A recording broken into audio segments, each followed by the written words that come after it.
진화에 의하여 서른 색깔로만 날리는 수군의 쑥대밭으로 변할 것이라. 말도 안 돼. 야, 저런 데가 어딨어.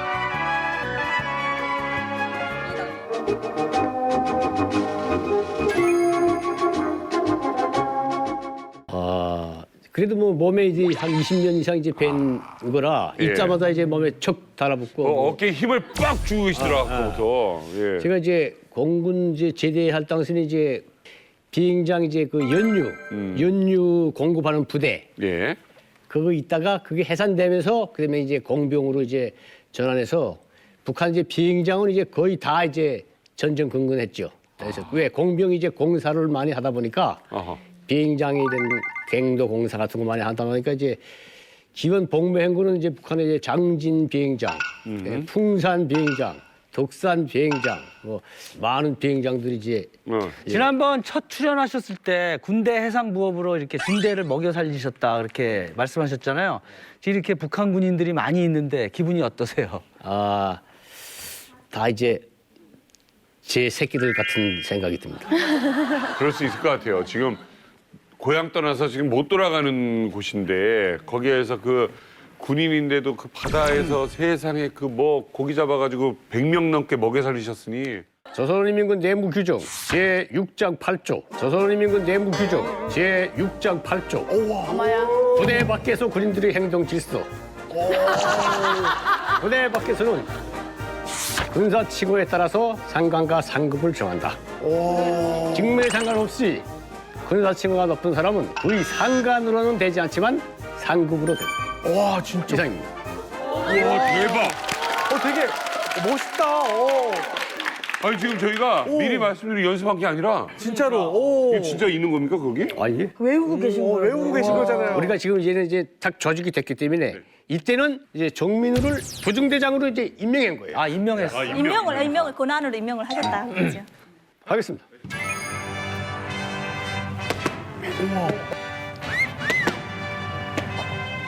나란히 흐릿 건드려 맛 대위 동지 열병중대는 열병식을 시작하겠습니다. 열병중대장 중리 정민욱 좋습니다. 알았습니다. 셋 울어 드랏 울어 드랏 앞으로 갓 드렷 드렷 울어 핫 핫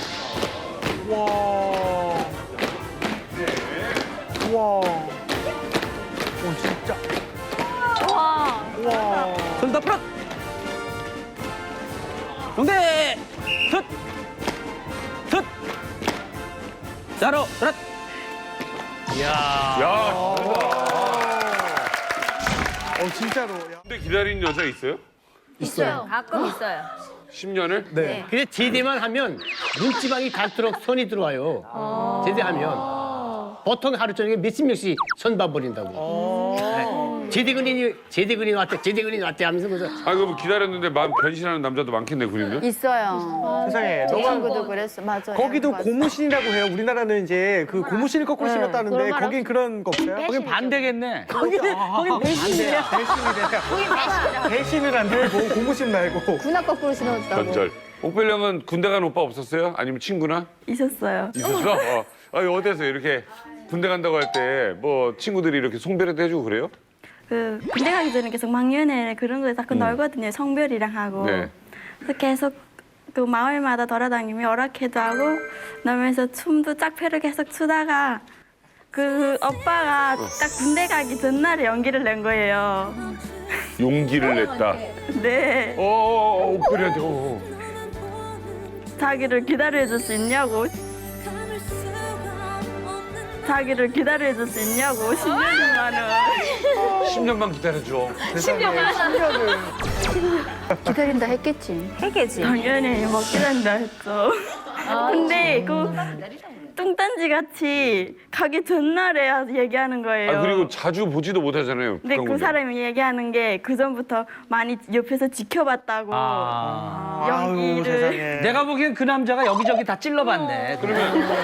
보통 몇 살에 가요? 17, 18살이 군대를 가요. 근데 그때 이성에 한창 관심이 있을 때고 군대를 가려게 되면 슬픈 거예요. 그러니까 나 그때 내 그래도 여자친구라고 이렇게 점을 찍어두게 되면 10년을 내가 견딜 수 있지 않겠나 해서 군대 가게 다니는 남자들 밤에 잠을 안 자요. 계속 그 여자 저기 뭐 고백하러 다니느라고 그래가지고 딱 다리 떨리는 다리로 담배 한 대 딱 꺼내물고 10년 기다려줄래? 딱 이러거든요. 17살 때. 17살 때. 10년 기다려주고. 그러면 내가 좋아하는 남자가 군대를 가가지고 네. 그래서 나도 따라서 갈 수 있는 거예요? 아니요, 기다릴 이럴 순 없어? 응. 아, 이럴 그러면 순 진짜 그때는 처음으로 고백받은 거니까 여자애들도 막 그때 벨벳 거면서 뭐 그러지 뭐. 17살 때. 아니 아라 씨 10년 기다릴 수 있어요? 10년? 전혀요.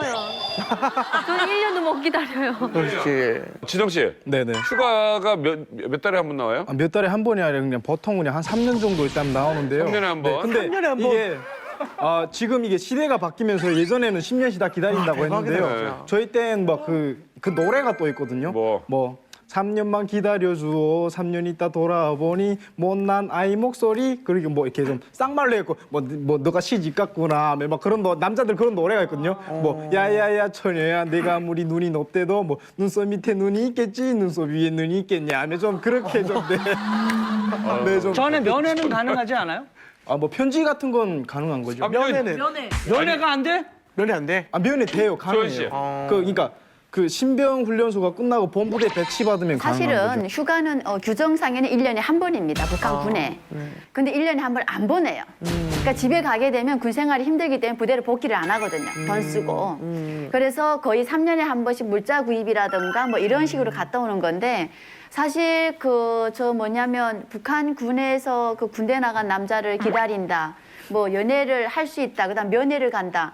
거리가 너무 먼데다가 한 번 가는데 17일씩 걸리기 때문에 아예 면회 가기를 포기합니다.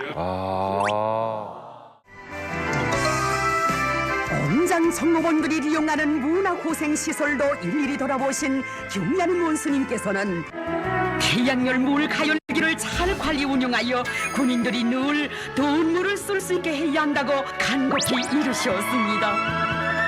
말도 안 돼. 야, 저런 데가 어딨어. 사시 적군에서 자유자재로 활동하면서 그 어떤 전투 임무도 원만히 수행할 수 있게 모든 훈련 조건들이 잘 갖추어진 종합훈련관. 군인들의 전투 임무 수행의 특성에 맞게 훌륭히 꾸려진 데 대해 만족해 하셨습니다.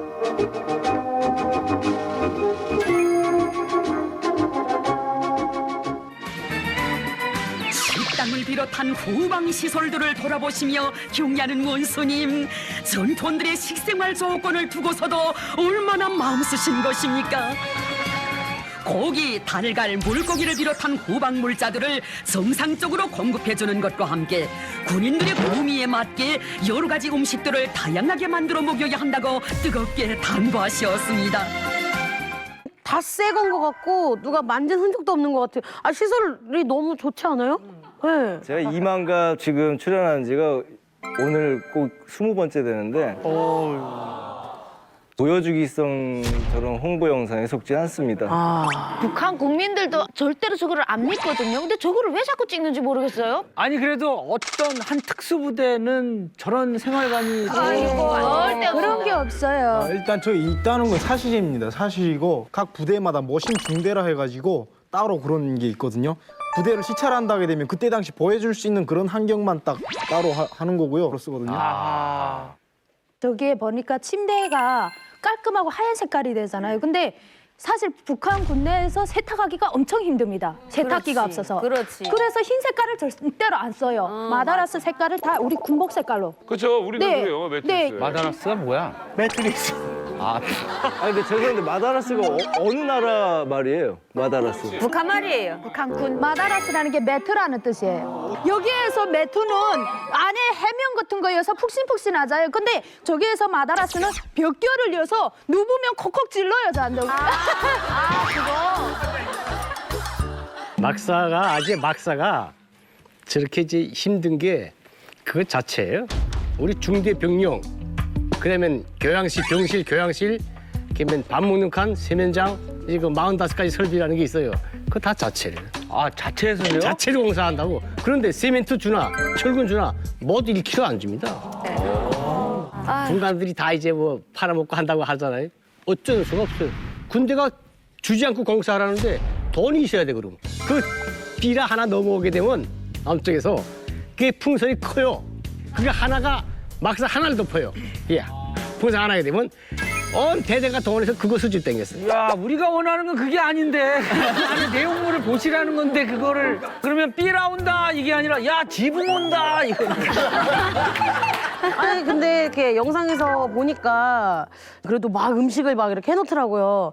장군님께서 뭐 현지도 오신다 하게 되면 침구부터 시작해서 다 이제 그 부식물 창고까지 심지어 다 끓여. 그건 누구도 못 먹어요. 그거 먹었다면 죽어요. 그러니까 다음 날이면 다 씻고 가자마자. 여기 TV에도 북한 잘 산다는 거 나오면서 먹는 건 하나도 안 나오잖아. 다 씻고 가. 아니 그러면 김정은은 실제로 북한 생활 군인들이 다 그렇게 생활하는 줄 알아요? 아니. 알아요. 아는데 그래도 그건 그렇게 해야 되는 거예요. 그 장군님을 모시는 자세와 입장은 그 옆에 사람들은 그렇게 돼야 되는 거예요. 그건. 어떤 얘기가 있었냐면요.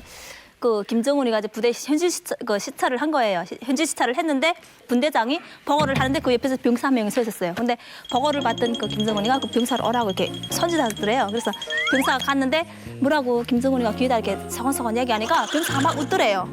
뭐 그다음에 옆에 대대장이랑 그 중대장이랑 그 따르다가 그 병사한테 너무 궁금해서 뭐라고 말했는가 쿡쿡 찌르면 얘기하니까 내가 나가기 전에 저 돼지 다리 빨리 가마에다 넣으라. 내가 가면서 다리 없어질 거 아닌가 이렇게 얘기했대요. 그런 얘기. 지금 군대는 그래서 염전무 연배 없으면 밥 먹질 못하고 그러니까 뭐 염장무 이런 거 많이 먹어요? 염전무 많이 짜서 많이 못 먹는 염떡을 넣어서 땡땡 보여. 우리는 그래도 또 약간 좀 특수한 부대라고 약간 고춧가루 묻혀주는데 특수부대에서 고춧가루 있다고 자랑한 거예요? 염장무 자체를 못 먹는 부대가 많아요. 소금만 찍어서 밥을 먹는 부대가 되게 많아요. 아이 설마. 염장무 없는 분이 많아. 전 지금 놀란 게 염장무라는 것도 처음 들어봤고 아니 밥에다가 소금만 찍어서 먹는다고요? 아, 맞아. 소금에다 절인 그 무를 가져다 두 쪽하고 손가락 굵게만큼 썰어놓고 두 쪽하고 동그랗게 썰어놓고 그다음 나머지는 채칼 쳐서 착착착 해서 한 줌을 썰어놨는데 365일 변하지 않는 메뉴거든요, 이게. 그게요 다른 모양으로 만드는 이유가 있어요. 김정일이 있을 때 살아있을 때 그 방침이 있었어요. 무조건 3가지 이상의 반찬은 꼭 올려줘라고 방침이 있어요. 근데 부대 실정은 그렇지 않단 말이에요. 있잖아요. 3가지. 그러니까 붉은 그거 갖다 염장무. 모양을 다르게 만든 거예요. 네. 아, 그다음에 약간 추가된 메뉴가 있었는데 염장을 삶은 거. 아, 우리나라에서는 이 염장이라는 게 안 좋은 용어거든요. 야, 어디다 염장질하냐 이러는데 북한 사람들은 그 염장이 굉장히 귀한 거군요. 귀하죠. 군인들한테는. 이게 북한 군인들 보면 대체로 탈영자들이 지금 많이 생기고 있거든요. 그래서 그럼 또 저희도 잡으러 나가야 되지. 소대장도 시켜가지고 너희 소대 군인들 누구 없어졌으면 잡아오라면 잡아다 물어보면 다 배가 고파서 탈영했다는 거예요, 다. 배만 부르면 정말 탈영을 안 하겠다고 그렇게 얘기하거든요. 저 혹시 죄송하지만 여기서 탈영하신 분. 어휴, 있어. 탈영했고. 없어야 되는데 있어. 지정 씨?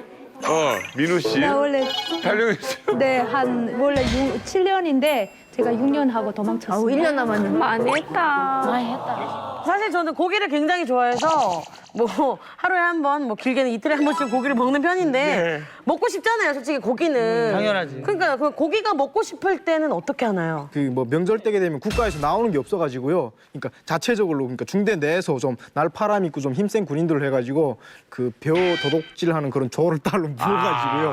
군인들 내 사병을 위해서 인민들 걸 털겠다. 네. 그렇지, 그렇죠. 뭐 그렇게 말하면 뭐 그렇게 그런데 해서라도 살아야 되니까. 공군하고 이자처럼 이런 민계 이런 데는 절대 안 돼요. 안 되겠지. 근데 연구 부대들은 인간하면 중대에서는 다 조직해줘요. 일소대 너 너네 아침에 음식 병에 검열하겠어라고 임마주면 저런 게 알아서 다 부서당에 들어가서 다 아는 집 가서 도둑질하고 뭐 오던가 해서 거짓말도 처리가 큰거아닌데요 그냥? 이게 사실 먹을 게 없으니까 도둑질 같은 이런 게 사실 필수가 되어버린 것 같은데 우리 예화 씨 같은 경우에는 북한 주민들이 혹시 북한군의 이런 열악한 사정을 좀 알고 있다고 알고 계세요 혹시? 네, 다 알고 있죠. 군부대가 다 산 쪽에 있거든요. 산 중턱이나 뭐 꼭대기 쪽에 있는데 저희가 중턱에 진짜 집이 제일 싼 집을 들어갔어요. 근데 거기 주위 할머니들이 이제 여기 왔으니 조심해야 된다. 여기 공산군들이 엄청 도둑질 잘한다고 막 수시로 들어온대요. 집에 도둑질을 하러. 막 하루는 왔는데 옷이 걸어놨던 옷이 한 개도 없는 거. 어머. 다 가지고 간 거야. 빨래를. 그 젖은 빨래. 물도 안 찌운 거. 여자 옷인데도 상관없어요. 그걸 또 말려서 이제 또 파는 거예요. 막 중고로 내다가 팔던지 아니면 두부 한모랑 바꿔 먹던지 막 이러거든요. 진짜 팬티 조가락 하나 남기지 않고 다 걷어갔어요. 아니, 이 얘기하는데 김지성은 막 웃고 있는 게 자기가 다 마치 해본 거야. 그 여자 빨래니까 당연히 여자 군대가 훔쳐갔겠지. 그러면 남자. 아니요. 여자분들 도둑질 안 해요. 여자분들. 야, 여자군 도둑질 얼마 잘하는데요. 아니 지금 정말 너무 놀랐어요. 저는 이런 얘기를 진짜 지금 처음 들어서 이게 진짠가 싶기도 하고. 진짜예요. 그래서 저희 엄마가 예전에 막 한 번 당했으니까 아빠한테 얘기해서 세사창을 다 다는 거예요. 창문에도 못 들어오게 하고 김치 그 창고에도 못 들어오게 하고 좀 얇은 세살창으로 이렇게 못으로 박았거든요. 근데 못도 다 빼고 그 못도 안 빠지니까 뭐 뺀지인지 모르겠는데 그걸 이렇게 다 끄닌 거예요. 끄니고 들어와서 쌀이고 아빠 옷으로 다 훔쳐간 거예요. 아니 얼마나 배가 고팠으면 그러겠어. 못을 박아다 이제는 다 뜯어가니까 얘들이 이제는 안 돼 하고 시멘트를 다 드러내고 창문 그 석에다가 그 철을 박고 그 위에다 미장을 한 거예요. 다 아예 시멘트를 감옥을 이것까지는 안 만드셨구나. 깨겠구나. 예, 이제는 안 되겠다 싶어서 그거 제톱으로 시멘트를 썰면 다 돼요, 그것도. 이렇게 해놨는데 물병살에다 간 하나 뽑아가 제톱으로 싹물 부어서 썰면 금방 썰려. 사령관 농지를 모시고 진행되는 경비대회에 참가한 땅 그분들의 가슴. 특히 땅코 장갑차 운전소들이 무조명 상태에서 산악극복 운전을 원만히 할 수 있게 준비시키는 것과 함께 야간 사격의 비중을 높이는 데 중심을 두고 운영을 진행하도록 하셨습니다. 우리의 모든 포병 무력의 도복 타격에 의하여 서른 색가루만 날리는 죽음의 쑥대밭으로 변할 것이다. 군인들이 휴대용 고사 로켓으로 기와 구분대들의 진출을 막기 위해 날아드는 공중 목표들의 명중 사격을 가했습니다. 경리하는 최고 사령관 동지의 의도를 심장 깊이에 새기고 항일발치산의 구호, 혁명군대의 구호인 나를 따라 앞으로의 군용을 외치며 비행사들의 앞장에서 비행훈련을 펼쳐온 비행시 소년들. 펄펄 나는 싸움꾼들이 살아났습니다. 준비된 자기들의 매력을 남김없이 과시하는 전투원들. 적의 심장부에 날카로운 비수를 꽂고 등허리를 흔들러 놓아야만 백승의 기상 떨치는 전투원들의 훈련을 보시며 경리하는 최고 사령관 동지께서는 모두가 일당백이라고 높이 평가하셨습니다. 아까 그 여기 화면에 나왔던 저 전투기가 북한군에서 제일 그래도 최대 기종이에요. 미그 29이라고 하는 그 미그 29. 예, 소련서 러시아에서 그때 당시 소련에서 들여온 비행기인데 저게 몇 년 정도 된 건데요? 저게 89년도 들여왔는데 그게 최신형이에요? 예, 그다음에 90년 이후에 또 좀 몇 대 들어왔고 북한 공군의 주력을 차지하는 미그 19, 미그 21. 미그 21이요? 예, 그게 그래도 북한에서는 소위 1969년도 미국 간첩 비행기 EC-121를 EC-121을 격추시킨 비행기라고 뭐. 저 죄송합니다만 이응평 대위 미국이 말씀하시는 겁니까? 예. 이응평 2,000호가 이제 그 타고 간 건 19고 그거보다 한 단계 높은 21이 F4와 거의 비슷한 기종이에요. 그런데 F4보다 좀 떨어져. 이 조종사들이 다 알아요. 왜 이제는 다 대학 나온 조종사분 대학 다 나온 사람들이고 또 적군에 대한 공부하니까 모를 수가 없어. 객관적인 그 상태를. 그러니까 그렇다면 우리가 싸울 대상은 남조선 공군이 아니다. 그래서 남조선 해군하고 대상물, 뭐 원전 아니면 주요 시설. 그래서 비행 청사 딱 들어가게 되면 이 한 번 폭탄이 그대로 폭탄이 되어 적 구축함에 날아들리라. 북한 비행장은 이제 반드시 이제 비행장을 설계하기 전에 갱도를 먼저 설계합니다. 그러니까 갱도 안에서 나온 그 골재 그걸 가지고 비행장 바닥을 기초를 깝니다. 그러면서 갱도부터 시작돼서 나오고 갱도 안에서 이륙까지 할 수 있게끔 왕 나오면 활주를 나오면서 뜨는 거죠. 산 구멍에서 비행기가 새처럼 날아가는 거죠. 어마어마하네. 굉장히 그 갱도하면 또 은밀한 굉장히 그 비밀이 많을 것 같은데 그 비행기 대수만큼 그만큼을 가짜 비행기를 보유하고 있어요. 가짜 비행기?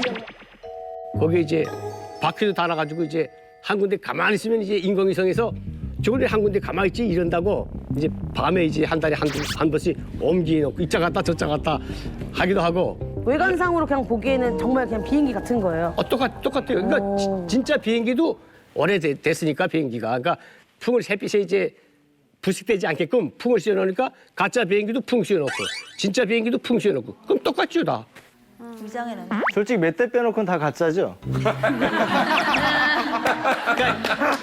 5대5 보시면 돼요. 5대5 보시면 돼요. 5대5 하세요. 반은 가짜다. 그래서 제가 이만갑을 보면서 정말 인상 깊게 본 장면이 하나 있어가지고 이 친구들이 놀자고 하는 걸 훈련하는 걸 정말 궁금해서. 비행기 장난감이에요? 아니 지금 이게 뭐예요? 이거 훈련하는 건지. 저게 내가 이제 설명을 할게요. 저기 지금 보면 이제 뭐 노는 것 같고 좀 웃기기도 하고 그렇죠. 나는 이제 전혀 이제 그렇지 않아요. 저건 정식 훈련 강령에 있는 정식 종목이에요. 훈련이라고 이게? 그러니까 이름은 도보 비행이야. 도보 비행? 예. 1년에 한 번도 비행기 타보지 못하는 땅 비행사가 한 개 부대에도 많아요. 30분 못하는 사람이 많아. 그러니까 비행 훈련을 이제 못해요. 연유가 없어서. 그게 정식 훈련이란 말씀이죠? 정식 훈련이야 그게. 우린 5살 때부터 이걸 하는데. 이걸 들고 자기네끼리 말하면서 유리창 뭐 하게 되면 알았다 하고 어느 거 뭐 격추 하게 되면 뭐 하면서 저게 이게 해가지고 우리 실제 그 시뮬레이션 같은 거 그래서 비행기 안 타고도 진짜 타는 것처럼. 근데 북한 공군에도 그런 강당이 때르강당이라고 있긴 있어요. 그 연습틀 하는 거 때르가 있는데 그게 안 돼가지고 설비가 안 돼가지고 저거보다도 오히려 못하다는 거야. 그래서 저걸 많이 해요. 저걸 이렇게. 이게 김정은 앞에서 한 거예요. 이 그래요? 앞에 김정은이 있어요. 이 동영상이 있는데요. 이 진짜? 앞에 김정은이 공군부대에 딱 갔을 때 훈련하는 동영상이에요. 그런데 김정은이 좋다고 막 박수치고 얘들이 이 사람들이 걸어가는 밑엔 지도가 있어요. 한 사람은 비행기 쪽으로 앞으로 가고 한 사람은 조종사에. 아니 근데 이런 식으로 훈련을 하면 실제 비행을 할 때 사고가 엄청나겠어요. 추락사고 말할 것도 없어요. 그러니까 추락사고는 훈련 못해서 나는 거하고 미숙으로 비행기가 낡았어. 북한 공군의 80~90%가 2차 대전 끝나고 스탈린 동지께서 주신 거예요. 북한에서 뭐라는 줄 알아? 비행기 뜨기 시작하게 되면 저것도 파철한다. 파철해. 북한에서 이제 고철 보고 파철이라 그래. 그러니까 뜰 때부터 왜 하는 게 파철. 말씀 들어보면은 북한 군대 환경이 정말 열악하다는 걸 알 수 있는데 다들 지금 군인 출신이시잖아요. 본인들한테는 혹시 어떤 훈련이 제일 힘드셨는지 여쭤볼게요, 좀. 저희 부대 같은 경우는 저는 통신병이었습니다. 종심정찰대대라고 하면 저게 가장 깊숙한 곳에 들어와서 정찰을 해서 저희하고 통신을 해서 포병하려고 유도하는 이런 가장 중요한 그 통신이었죠. 우리 강릉 잠수함 그 침투 사건 때 보면 정건 가져와서 이 간첩들이 이 정건을 북한하고 교신을 했지 않습니까? 무선기를. 제가 그 정건을 저희가 해요. 네, 그걸 쓰는데 처음부터 이 정건을 주는 게 아니라 팔목으로 먼저 훈련을 시킵니다. 그럼 이 팔목을 책상에다 두드리면서 던쭈쭈쭈 이거 해야 된단 말이에요. 던던쭈쭈쭈. 근데 이걸 계속 숫자부터 군문까지 다 하려면 여기가 피가 터져요, 진짜. 아하. 근데 터지는데도 계속 해야 됩니다. 근데 하다가 보면 졸아서 팔목을 이렇게 한 상태에서 이렇게 해야 이게 나중에 뭐 18초 같은 경우는 드러런 이렇게 올라가야 되는데 이게 떨구면 안 된다 그래서 일단 바늘을 꽂아요. 네, 선배들이 와서 팔목 못 떨구고 졸지 않게 하기 위해서 바늘을 꽂아놓고 정말 피 터지면서 하고요. 저는 병사 때인데 딱 1년 지나니까 제일 힘들었고 소방부 기간에. 그래서 조병사를 많이 탈려는 것 같은데 초병사 때가 1년 딱 지나서 제일 힘들더라고. 근데 그때는 근무를 진짜 많이 했어요. 한 군사복무 1년 중에서 한 6개월은 근무 시간이거든요. 근데 계속 졸리는데 계속 나가서 설악열전에서 조금씩 인조곡이 생기면은 추운데 막 졸리는데 막 오면 돌돌돌 감거든요. 그 감고서 여기다 쏙 하나 뽑아놓고 계속 그 치근치근 씹으면 그때부터 저도 생각나요. 못 알아듣겠어요. 너무 빨리 랩 아웃사이더 들었어. 저 서울 사람이에요. 왜 그래요? 일하는 데는 그냥 뭐 일을 안 시켰으니까 힘든 거 없었는데 허위사령부 장성들이라는 게 뭘 먹고 그렇게 이렇게 살이 좋으신지 다 이렇게 와갖고 팔을 내밀 때 주사를 넣기 제일 힘들더라고요. 이렇게 기름이 안 따나니까 기름층이 많다나니까 혈관이 잘 안 보이더라고요. 그래서 혈관이 보이지 않아갖고 그것도 잘못 찌르면 엄청 혼나요. 그래서 처음에 끈으로 묶었다가 손바닥으로 내리쳤다 하는데 전혀 안 알리는 거예요. 그래서 손떠듬하면서 겨우 탁 찔렀는데 실패를 했어요, 제가. 그랬더니 눈이 삼각눈이 딱 되던 게 저보고 당장 나가라 해서 저는 주사바늘 이렇게 진짜로 울면서 나왔댔어요, 그때. 그래서 그날부터 또 자기 팔에다 해갖고 자기 팔에다 연습을 해갖고 저 이쪽 팔에다 혈관이 파열되고 막 시퍼렇게 되고. 그때 제가 제일 힘들었던 건 그 초급병사 때 그 천리행군을 갔었는데요. 이게 막 걷다 보니까 이게 막 땀나고 하니까 수분이 빠지잖아요. 근데 물을 먹어야 되겠는데 나 혼자 이렇게 집단에서 이탈할 수가 없었어요. 근데 북한은 비포장 도로거든요. 도로가 전부 다 뭐 80%가. 근데 그 농촌길에 가다 보게 되면 달구지가 이렇게 지나가면 달구지 발자국이 이렇게 생겨요. 그거 지나가다가 그 비가 왔는데 거기 물이 고인 게 있거든요.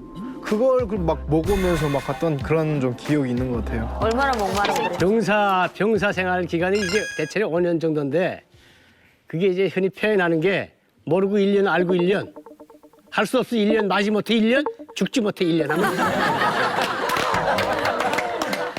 북한 군대는 뭐다? 이렇게 한번 정의를 한번 내려볼게요. 아니면 최고의 문제점이 뭐였다? 당연히 먹는 거라고 생각합니다. 박명호 네, 나도 쌀. 연정 씨는요? 네, 열악한 환경 조건. 저도 먹는 문제라고 생각합니다. 성희 씨. 저도 배부르면 한이 없겠습니다. 북남 사이의 첨예한 군사적 긴장 상태를 완화하고 조선 반대의 평화적 환경부터 마련해야 합니다. 북과 남은 정세를 격화시키는 일을 더 이상 하지 말아야 하며 군사적 긴장을 완화하고 평화적 환경을 마련하기 위하여 공동으로 노력해야 합니다.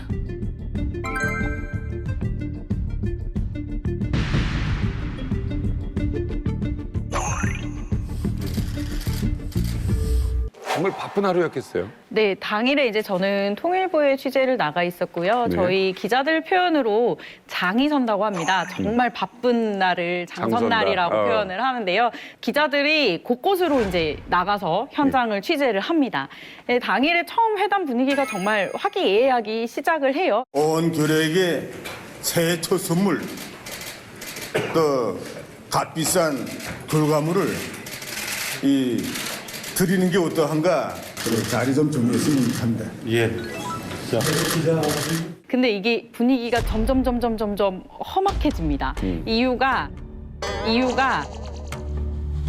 사실은 개성공단 가동이 중단되면서 그 남북 간에 연결돼 있던 군 통신선이 모두 중단이 돼 있었거든요. 그렇죠. 근데 이게 북한 측에서 회담하는 과정에서 네. 우리 3일부터 그거를 자기는 재가동을 했다라고 네. 얘기를 한 거예요. 저희 측에서는 그 통신 연결된 거를 확인한 바가 없었던 거죠. 그렇죠. 아무래도 안 받는데. 네네, 그렇죠. 그래서 다시 그 당일에 이제 그 얘기를 듣고 나서 확인을 합니다. 그랬더니 연결이 돼 있었더라고요. 네. 근데 북한 측에서 갑자기 왜 자기네는 3일부터 네. 재가동을 했는데 왜 9일부터 재가동을 했다고 보도를 했냐. 막 기자들한테 되게 화내더라고요. 네, 엄청나게 화를 내면서 오도하지 말아라.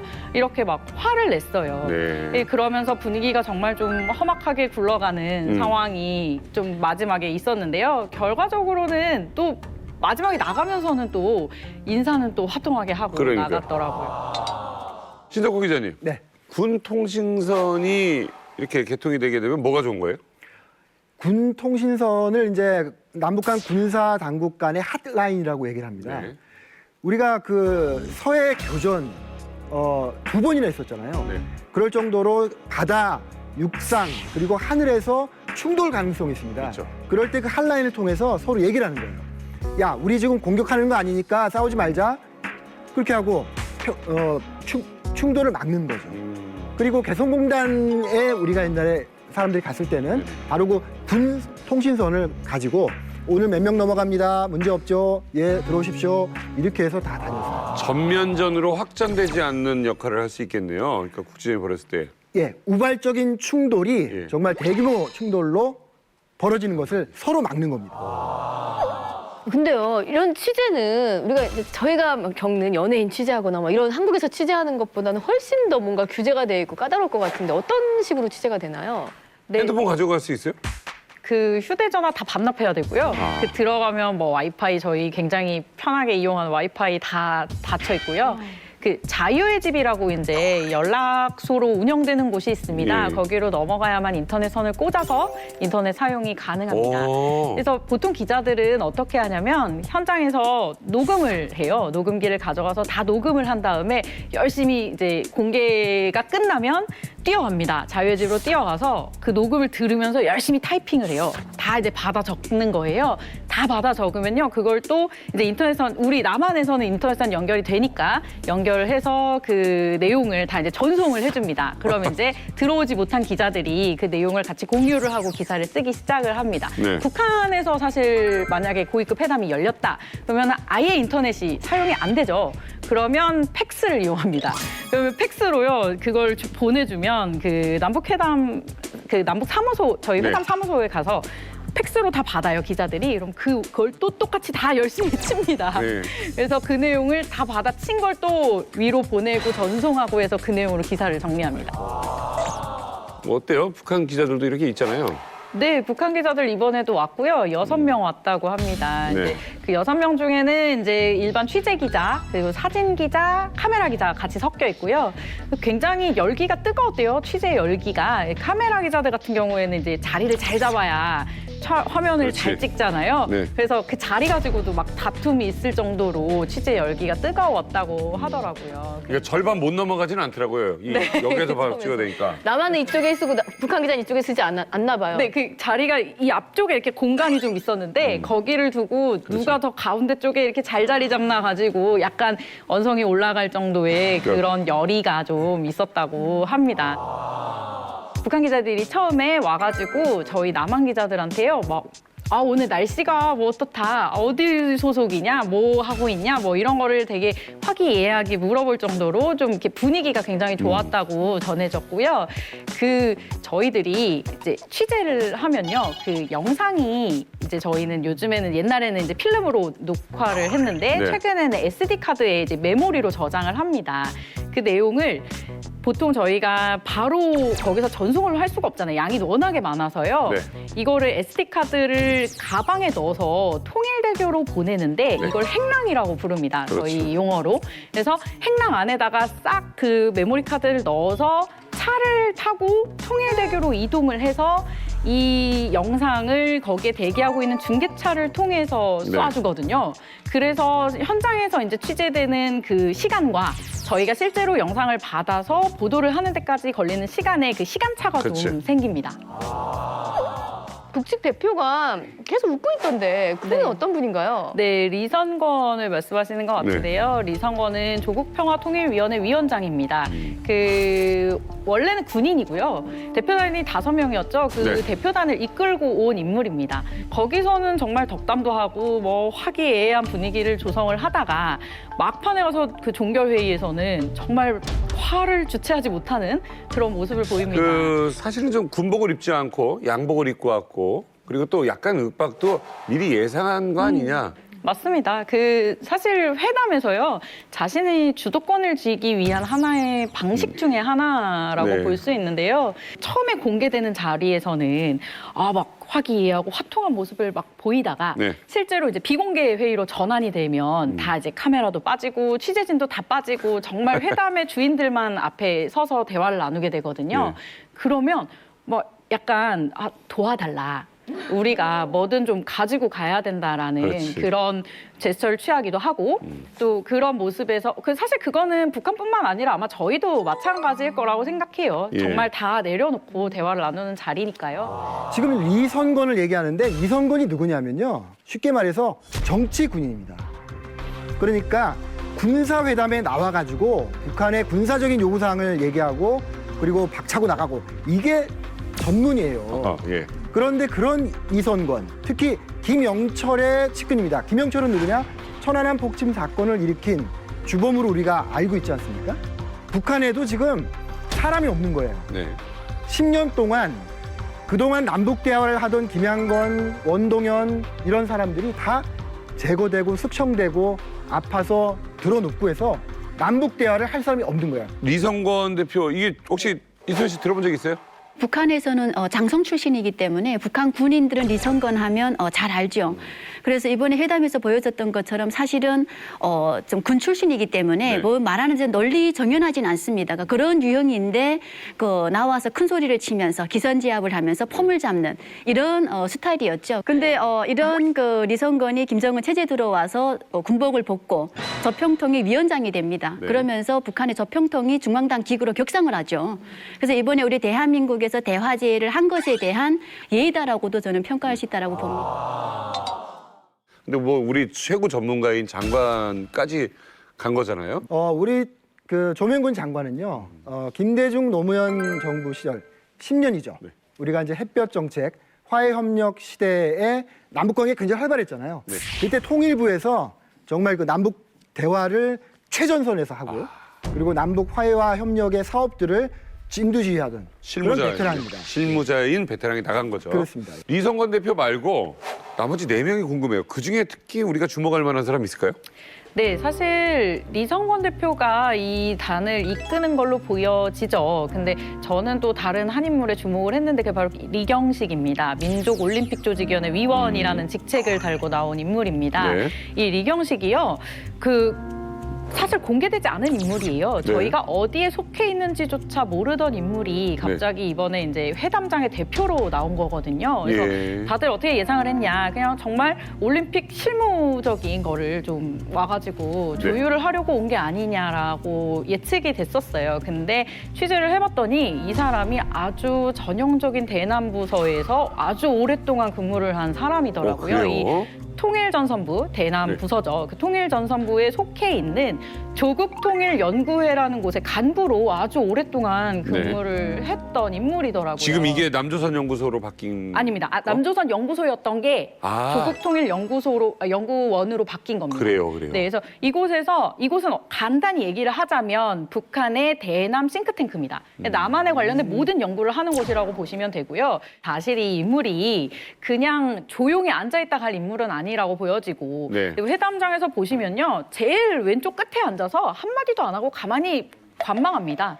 근데 사실 뒤에서는 이 인물이 사실 김정은의 정말 중요한 그런 지시들을 가지고 와서 중요한 결정 같은 거를 좀 뒤에서 같이 조율을 하지 않았을까라고 그런 가능성이 좀 예상이 됩니다. 네. 도저히 이 긴장감, 이 팽팽한 긴장감이 끊어지지 않을 것 같은 느낌이었는데 갑자기 난데없이 신년사에 남조선에서는 겨울철 올림픽 경기대회가 열리는 것으로 하여 북과 남에 다 같이 의의 있는 해입니다.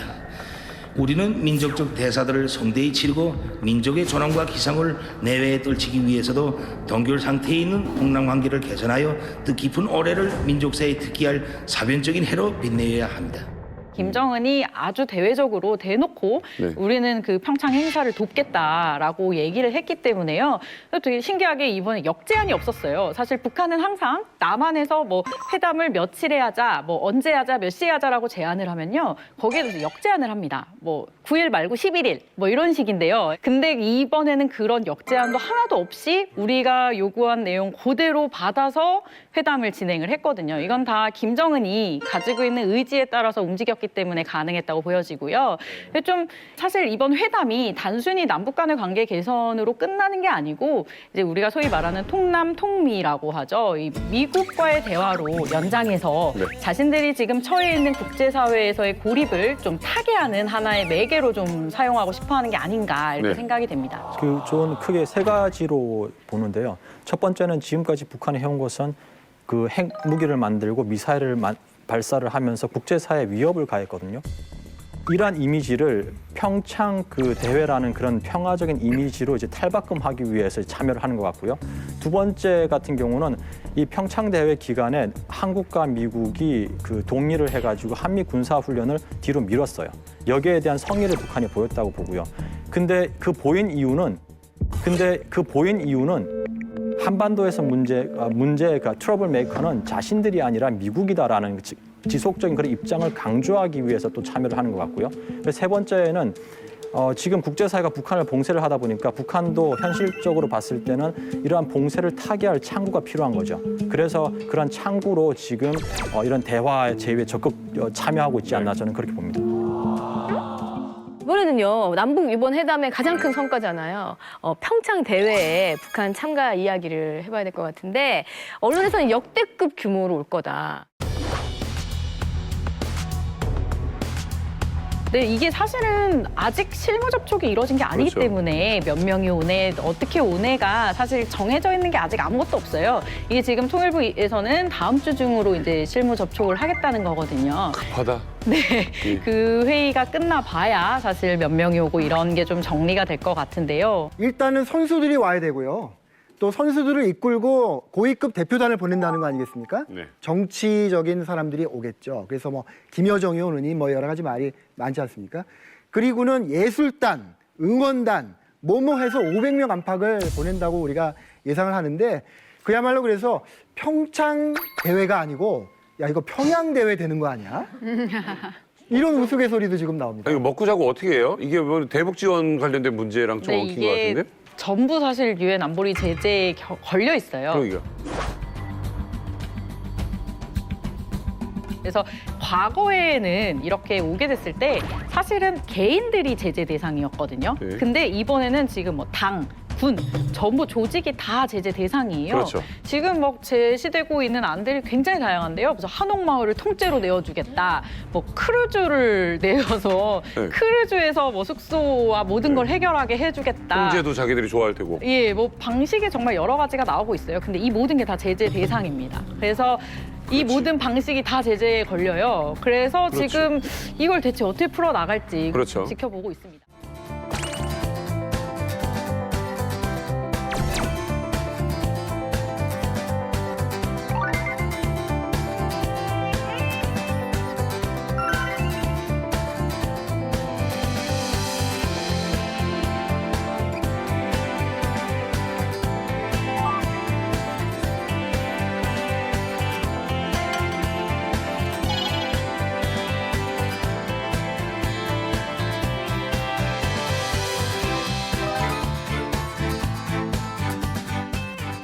자, 뭐 어찌됐든 이설주 씨가 눈에는 띄지만 저때 그 뒷얘기도 참 많이 있었어요. 어떤 뒷얘기가 있었나요? 그 안동 어디 가다가 장군님 사진을 프랜차이즈에 맞아, 걸었다고 맞아. 울면서 난리 쳐가지고 아주 그 당시가 저도 생각이 납니다. 그 김정일 위원장의 얼굴이 그려진 플래카드가 걸려 있는데 그게 비가 와서 젖었어요. 근데 잘 아시지만 북한의 유일사상 10대 원칙이라는 게 있지 않습니까? 그래서 그런 거를 보고 가만히 있으면 나중에 북한에 가서 혼나는 거예요. 그렇죠. 그러니까 반자동적으로 거기서 뭐 왜 비를 적시느냐라고 이제 막 해서 그때 막 많이 기사화가 되기도 했었죠. 그렇죠. 네. 그러니까 이 북한 응원단이 왔을 때가 2005년도입니다. 인천 아시아 육상 선수권 대회 때 그때인데 124명이라는 대규모로 왔었죠. 근데 거기에 선출된 사람들이 보면 고등학생부터 예술 부문에 종사하는 사람들까지 이렇게 선출돼서 옵니다. 근데 그때 단연 미모로 카메라에 잡혔던 사람이 바로 이설주였죠. 그때 16세 나이로 대한민국에 왔었습니다. 그러다가 나중에 김정은과 결혼하면서 우리가 응원단의 한 성원이었구나라는 것이 우리가 알려졌어요. 그렇죠. 아니 이번엔 또 예술단까지 온다고 그래서 네. 과연 예술단 하면은 또 누가 오는 건가요? 사실 우리가 예술단이라고 했을 때는 응원단도 금방 얘기를 했지만은 모란봉 악단을 우리가 주목할 수밖에 없다라고 저는 생각을 합니다.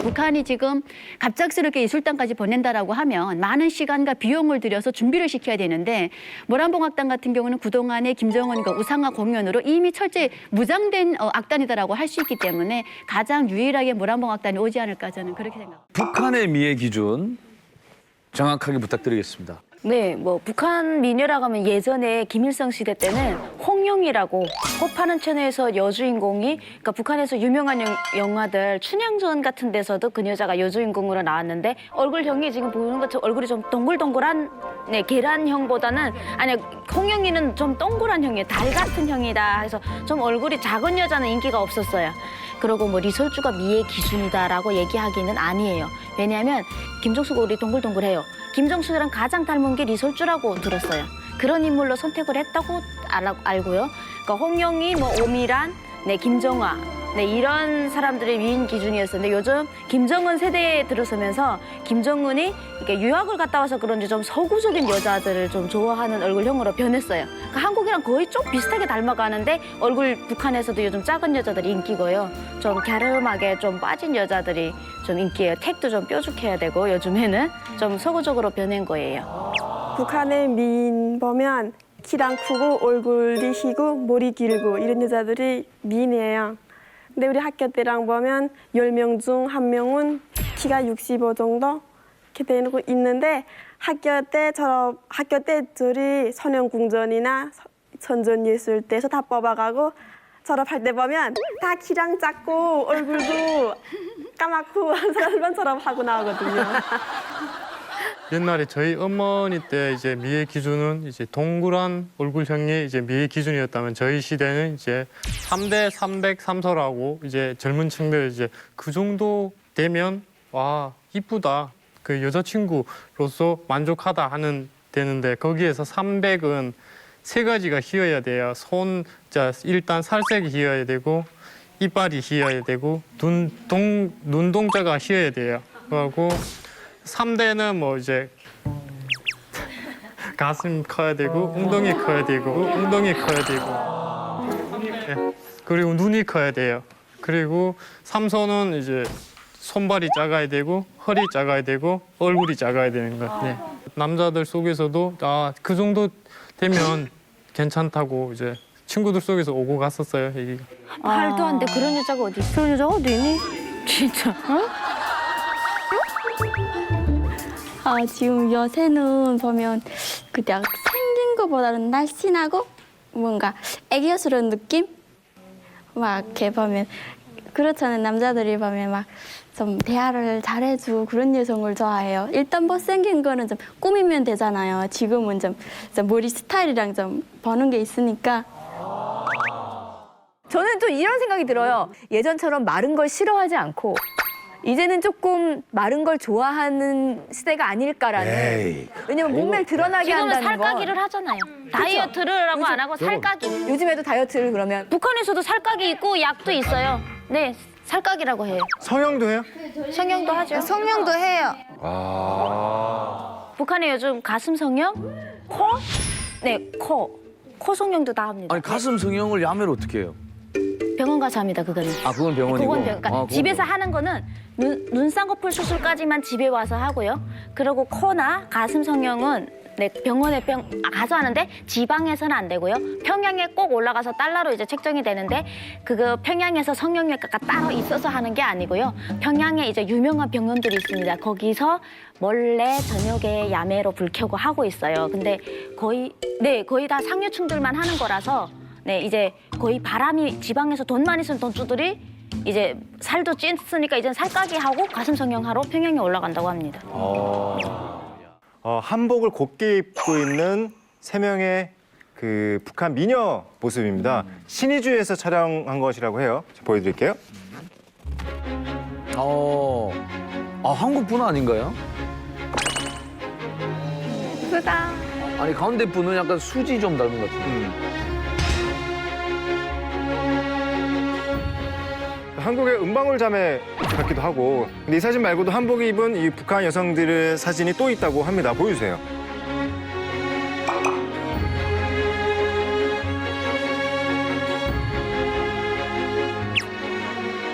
이게 보니까 예전에는 이제 북한 여성 사진 하면은 얼굴이 하얗고 동글고 좀 이목구비가 뚜렷하고 이랬는데 지금 우리 남한도 한국도 보면 약간 김고은 씨나 이렇게 눈이 이렇게 쌍꺼풀이 진하지 않고 그냥 맞아요, 개성 있는 얼굴이 인기가 많거든요. 근데 이 기자가 본 그 북한의 미인도 약간 좀 개성 있는 얼굴들이 좀 있는 것 같아요. 제가 봤을 때는. 예. 이렇게 한복 입은 북한 미녀들을 봤는데 이게 대체 무슨 날이길래 이렇게 곱게 한복을 차려입은 걸까요?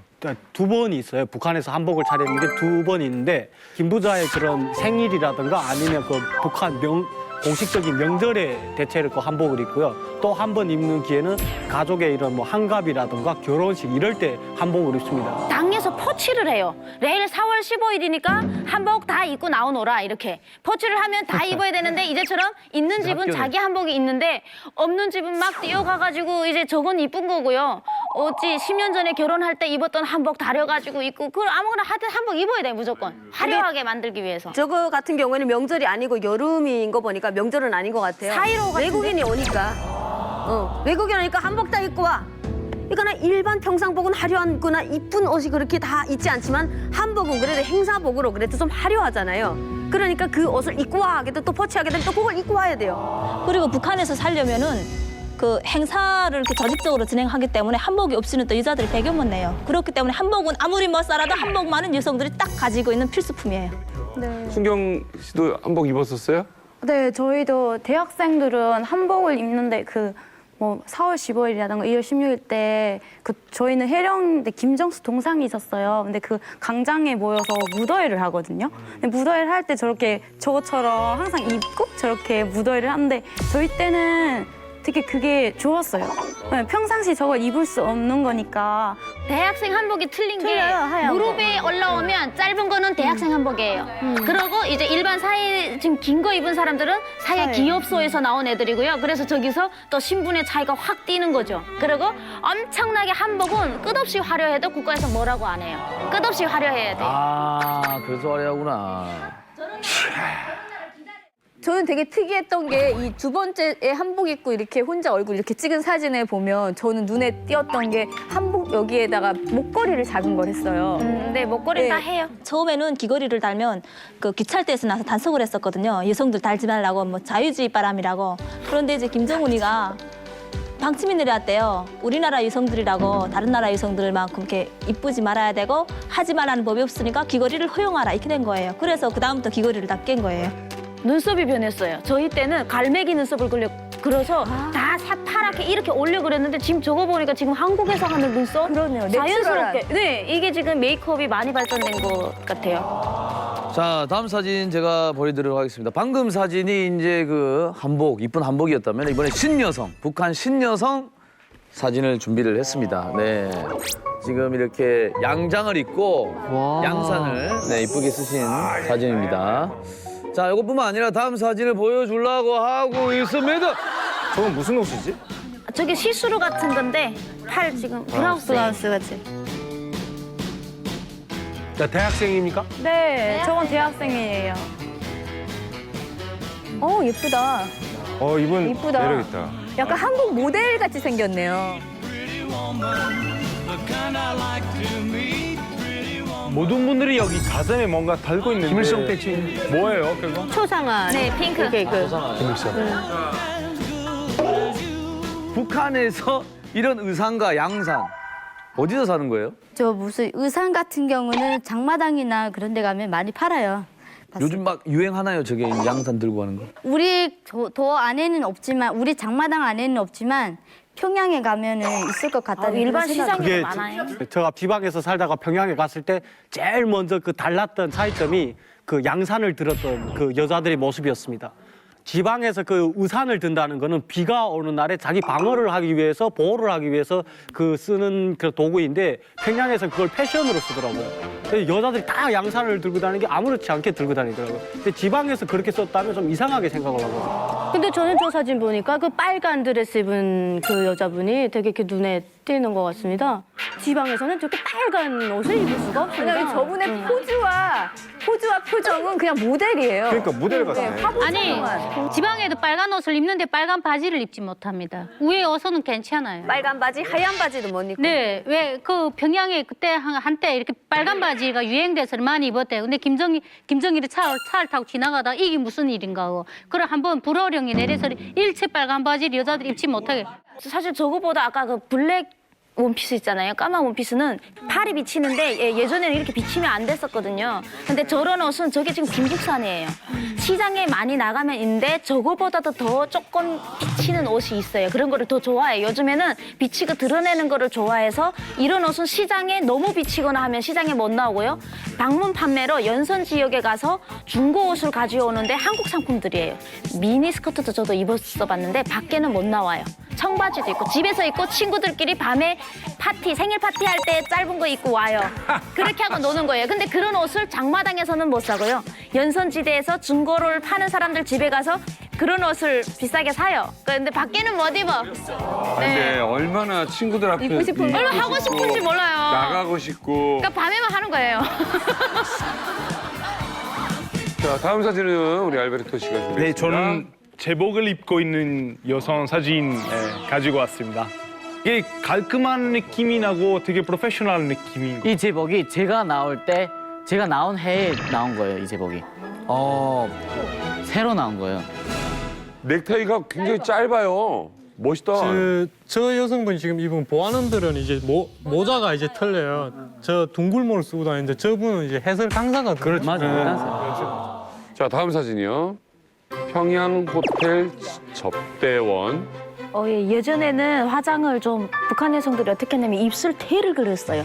입술을 태를 딱 그려가지고 안에 입술을 발랐는데 지금 이 사진 같은 경우에는 지금 한국처럼 태가 없이 아주 좀 자연스럽게 그렸고요. 좀 더 예전보다는 내추럴해졌다. 화장법이 많이 좋아졌어요. 네, 연해졌다. 네. 자, 다음 사진이요. 기차 승무원 사진이고요. 유니폼도 되게 예쁘죠? 저희가 학교 다닐 때 이제 앞머리 자르면 이렇게 걸렸습니다. 이게 그래서 단속 대상이 돼갖고 너 왜 앞머리 잘랐나? 이거 이렇게 다 앞머리 자르고 이렇게 하는 것도 못 부린다 해갖고 앞머리가 있으면 이걸 고착제 같은 걸 발라갖고 이렇게 쫙 올려서 이렇게 여기다 이렇게 고정을 시켜야 됩니다. 이렇게. 근데 이제 앞머리도 저렇게 자연스럽게 나온 거 보니까 많이 좀 자유로워지지 않았나 그런 생각이 듭니다. 시리즈 호텔 종업원. 그 생머리예요, 보면은. 파마가 아니고 이제는 아예 생머리. 옛날에는 성인만 되면 이렇게 다 머리를 자기가 성인이라는 걸 알리기 위해서 파마를 다 했었거든요. 근데 이제는 보면 이게 다 한국 드라마나 뭐 중국 영화 같은 거 보면 다 생머리거든요, 여성들이. 그러니까 그걸 따라가고 있다는 거예요. 이것도 호텔. 이것도 호텔 종업원이구나. 자, 다음 사진 우리 김홍수 씨가 저 준비했습니다. 저는 말이죠. 저는 예쁘다. 예쁘다. 진짜 예쁘다. 설주 닮았는데. 내가 아까부터 계속 그 북한 여성들의 정체가 궁금했었는데 이 사진은 신의주에서 열린 공연 전에 북한의 가수라고 합니다. 우리 저 금성학원 출신 설민 씨하고 조금. 네. 설민 씨는 아니시죠?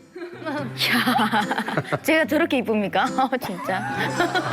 제가 이제 봤을 때는 공연 전에 이제 지금 들고 계시는 사진이 저게 이제 제가 봤을 때는 얼굴이 아직 너무 애티가 나거든요. 대학생인데 예술학원 졸업반? 이런 학생들이고 지금 옷을 해입었는데 옷도 되게 옛날하고 좀 틀리게 화려하게 좀 반짝이게 넣고 했는데 그러다 보니까 좀 예술학원 쪽으로 가까운 북한 가수 같고요.